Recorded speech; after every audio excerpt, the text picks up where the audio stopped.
న్యాయమూర్తులు శాసన నిర్మాణ వ్యవస్థనో కార్యనిర్వాహక వ్యవస్థలోనో వాళ్ళు ఎట్లా వస్తారు, వాళ్ళ డ్యూటీ న్యాయ వ్యవస్థ ఈ రెండు వ్యవస్థలకి అతీతమైనటువంటిది. వాళ్ళొచ్చి అధికారులాగా పనిచేస్తానంటే ఎట్లా అంటున్నారు భారత ఉపరాష్ట్రపతి ధన్ఖడ్. సిబిఐ డైరెక్టర్ వంటి ఉన్నత స్థాయి కార్యనిర్వాహక పదవుల నియామకాలు సుప్రీంకోర్టు ప్రధాన న్యాయమూర్తి భాగస్వామి కావడం ఏ మేరకు సబబని ఉపరాష్ట్రపతి జగదీప్ ధన్ఖడ్ ప్రశ్నించారు. చట్ట ప్రకారమైనా సరే భారత్ వంటి ప్రజాస్వామ్య దేశాలు లాంటి ప్రక్రియలో చీఫ్ జస్టిస్ ఎలా పాల్గొంటారు? నాటి పాలకులు న్యాయ తీర్పు తాలూకు ఒత్తిడికి లొంగడంతో ఈ నిబంధన పుట్టుకొచ్చింది. దీనికి చట్టపరంగా హేతుబద్ధత ఉందా అని ప్రశ్నించారు. శుక్రవారం భోపాల్లో జరిగిన ఒక కార్యక్రమంలో ఈ మేరకు సంచలన వ్యాఖ్యలు చేశారు. కార్యనిర్వాహక కార్యకలాపాలు న్యాయ వ్యవస్థ నిర్ణయాలు తీర్పుల ద్వారా జరగడం రాజ్యాంగ విరుద్ధం.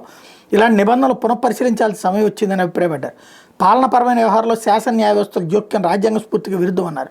కోర్టులు కొన్ని న్యాయ సమీక్ష అధికారం సముచితమైన రాజ్యాంగాన్ని సవరించే అధికారం మాత్రం అంతిమంగా పార్లమెంట్దేనని ధన్ఖడ్ స్పష్టం చేశారు. విచారణ సమయంలో పలు అంశాలపై న్యాయమూర్తులు చేసే వ్యాఖ్యలు కూడా ఆయన పరోక్షంగా తప్పుపెట్టారు. న్యాయ వ్యవస్థ తీర్పుల రూపంలో ప్రజల ముందుకు రావాలే తప్ప ఇతరేతర వ్యక్తీకరణకు పూనుకోవడం ఆ వ్యవస్థ గౌరవాన్ని భంగపరుస్తుంది.